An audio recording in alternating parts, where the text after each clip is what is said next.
स्वर्ग के दर्शन। लक्ष्मी नारायण बहुत भोला सा लड़का था। वह प्रतिदिन रात में सोने से पहले अपनी दादी से कहानी सुनने को कहता था। दादी उसे नागलोक, पाताललोक, चंद्रलोक, सूर्यालोक आदि की कहानी सुनाया करती थी। एक दिन दादी ने उसे स्वर्ग का वर्णन सुनाया। स्वर्ग का वर्णन इतना सुंदर था कि उसे सुनकर लक्ष्मी नारायण स्वर्ग देखने के लिए हट करने लगा। दादी ने उसे बहुत समझाया कि मनुष्य स्वर्ग नहीं देख सकता, किंतु लक्ष्मी नारायण रोने लगा और रोते रोते वह सो गया। उसे सपने में दिखाई पड़ा कि एक चमचमकते देवता उसके पास खड़े होकर कह रहे थे, बच्चे, स्वर्ग देखने के लिए मूल्य देना पड़ता है। तुम सर्कस देखने जाते हो तो टिकट देते हो ना, स्वर्ग देखने के लिए भी तुम्हें इसी प्रकार रुपए देने पड़ेंगे। सपने में ही लक्ष्मी नारायण सोचने लगा, मैं दादी से रुपया मांग लूंगा, लेकिन देवता ने कहा, स्वर्ग में तुम्हारे रुपया नहीं चलते, जहाँ तो भलाई और पुण्य कर्मों का रुपया चलता है। अच्छा, तुम ये डिबिया अपने पास रखो, जब तुम कोई अच्छा काम करोगे तो इसमें 1 रुपया आ जाएगा, और जब कोई बुरा काम करोगे तो 1 रुपया इसमें से उड़ जाएगा। जब ये डिबिया भर जाएगी तब तुम स्वर्ग देख सकोगे।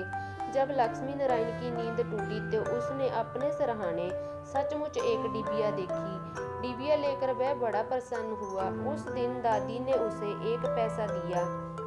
पैसा लेकर वह घर से निकला। एक रोगी भिखारी उसे पैसा मांगने लगा। लक्ष्मी नारायण भिखारी को बिना पैसे दिए भाग जाना चाहता था।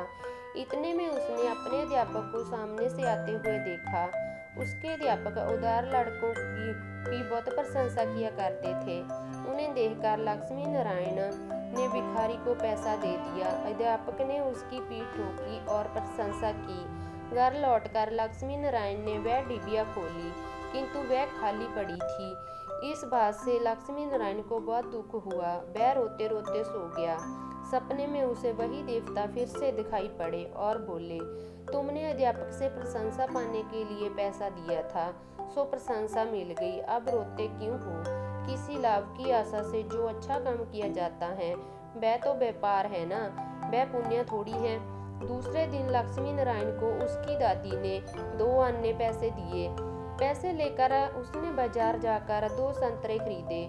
उसका साथी मोतीलाल बीमार था। बाजार से लौटते समय वह अपने मित्र को देखने उसके घर चला गया। मोतीलाल को देखने उसके घर वैद्य आए थे। वैद्य जी ने दवा देकर मोतीलाल की माता से कहा, इसे आज संतरे का जूस देना। मोतीलाल की माता बहुत गरीब थी। वह रोने लगी और बोली, मैं मजदूरी करके पेट भरती हूँ। इस समय बेटे की बीमारी में कई दिनों से काम करने पर नहीं जा सकी। मेरे पास संतरे खरीदने के लिए 1 पैसा भी नहीं है। लक्ष्मी नारायण ने अपने दोनों संतरे मोतीलाल की माँ को दे दिए। वह लक्ष्मी नारायण को आशीर्वाद देने लगी। घर आकर जब लक्ष्मी नारायण ने अपनी डिबिया खोली तो उसमें से 2 रुपए चमक रहे थे। एक दिन लक्ष्मी नारायण खेल में लगा था। उसकी छोटी बहन वहां आई और उसके खिलौनों को उठाने लगी। लक्ष्मी नारायण ने उसको रोका। जब वह नहीं मानी तो उसने उसे पीट दिया। बेचारी लड़की रोने लगी। इस बार जब उसने डिबिया खोली तो देखा कि उसके पहले के इकट्ठे किए रुपए उड़ जाते हैं। उसे बड़ा पश्चाताप हुआ। आगे से उसने कोई बुरा काम नहीं करने का पक्का निर्णय कर लिया था। लक्ष्मी नारायण पहले रुपए के लोभ में से अच्छा काम करता था। धीरे धीरे उसका स्वभाव भी अच्छा काम करने का हो गया। अच्छा काम करते करते उसकी डिबिया रुपयों से भर गई। वह स्वर्ग देखने की आशा में प्रसन्न होता था। उस डिबिया को लेकर वह उस अपने बगीचे में पहुंचा। लक्ष्मी नारायण ने देखा कि बगीचे में पेड़ के नीचे बैठा हुआ एक बूढ़ा साधु रो रहा है। वह दौड़ता हुआ साधु के पास गया और बोला, बाबा, आप क्यों रो रहे हैं? साधु बोला, बेटा, जैसी डिबिया तुम्हारे हाथ में है वैसे ही एक डिबिया मेरे पास थी। बहुत दिन परिश्रम करके मैंने उसे रुपयों से भरा था। वह बड़ी आशा थी कि उसके रुपयों से स्वर्ग देखूंगा, किंतु आज गंगा जी ने स्नान करते समय वह डिबिया पानी में गिर गई। लक्ष्मी नारायण ने कहा, बाबा, आप रो मत, मेरी डिबिया भी भरी हुई है, आप इसे ले लो। साधु बोला, तुमने इसे बड़े परिश्रम से भरा है, तुम्हें इसे देने से मैं दुख होगा। लक्ष्मी नारायण ने कहा, मुझे दुख नहीं होगा बाबा, मैं तो लड़का हूँ, मुझे अभी पता नहीं कितने दिन जीना है। मैं तो ऐसी कई डिबिया रुपए इकट्ठे कर सकता हूँ। आप बूढ़े हो गए हैं, आप अब दूसरी डिबिया पता नहीं कब भर पाओगे। नहीं, मेरी डिबिया ले लीजिए। साधु ने डिबिया लेकर लक्ष्मी नारायण के नेत्रों पर हाथ फेर दिया। लक्ष्मी नारायण के नेत्र बंद हो गए। उसे स्वर्ग दिखाई देने लगा। ऐसा सुंदर स्वर्ग की दादी जी ने स्वर्ग का वर्णन किया था। वह वर्णन तो स्वर्ग के एक कोने का भी ठीक वर्णन नहीं था।